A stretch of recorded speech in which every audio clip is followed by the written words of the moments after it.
Long ago in a quiet village, a baby girl came into the world. Her name was Nuru, but her life began with sorrow because her mother breathed her last as the baby cried. Her father held her, but his heart was shattered. He loved her, yet could not care for her alone, so he placed the child in the arms of his sister, a gentle woman named Kemi. Kemi had no children of her own, so she poured all her love into the baby. She raised Nuru as if she were her own blood. She fed her with care, sang her to sleep at night, and taught her the old songs of the village.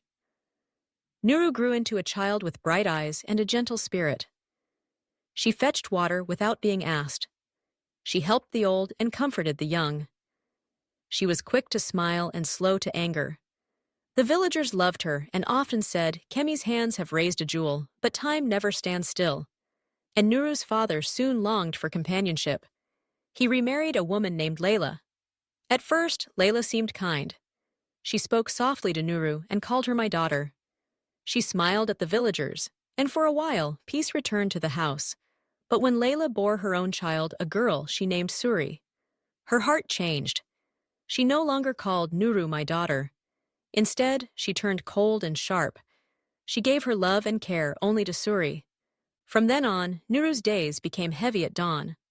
While Suri still slept, Nuru rose to fetch water from the river with heavy clay pots on her head, while Suri lay on soft mats. Nuru walked barefoot over stones, while Suri played with fine beads given by her mother when food was scarce.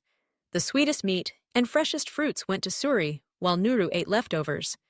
If she ever cried, Layla called her ungrateful if she ever hoped Suri mocked her.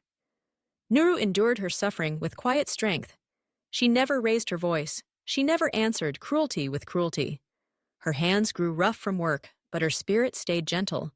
Kemi comforted her when she could, whispering words of wisdom and encouragement under the great baobab tree.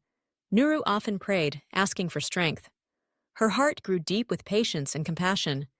Though her days were filled with hardship, years passed and the girls became women. Suri was beautiful but spoiled.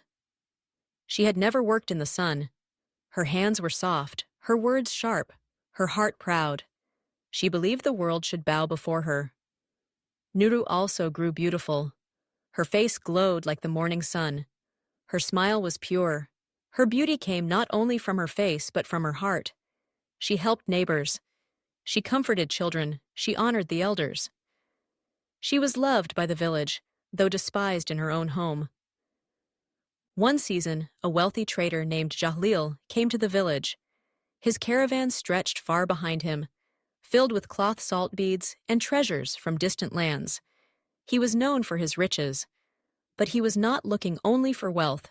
He was seeking a wife who would bring him peace, a woman whose heart was true, not one who was only fair in face. The villagers welcomed him with kola nuts, drums, and songs Layla prepared. Suri for the occasion. She dressed her in the finest wrappers, adorned her with jewelry, painted her eyes, and whispered, "Today, you must capture the heart of the rich man." Suri smiled proudly, believing no one could rival her beauty. But when Jalil entered the market, his eyes did not settle on Suri. Instead, they rested on Nuru, who was carrying clay pots for sale. Her wrapper was simple, her hair unadorned, her feet dusty from work, but her steps graceful, her smile full of peace. Jahlil watched her quietly. He asked the villagers, "Who is that maiden?" They replied, "She is Nuru, daughter of the late Amma, raised by her aunt Kemi. Though she suffers under her stepmother, she is known for her kindness." The trader returned to the market day after day. Though he had no need, he bought Nuru's pots and spoke to her. He listened to her gentle words. He saw her greet strangers with respect. He watched her care for children and help the weak. The more he saw, the more his heart was moved, he said within himself. "This is the woman I have been searching for. Not one who shines only on the outside, but one who shines from within." At last, Jahlil went to the elders. He declared openly, "I wish to marry Nuru, for she is the wife I seek." The news spread quickly through the village. Layla's face grew dark with anger. Suri cried with jealousy, but the elders blessed the union. Kemi wept tears of joy, and Nuru's heart overflowed with gratitude. She was married to Jahlil with drums and dancing.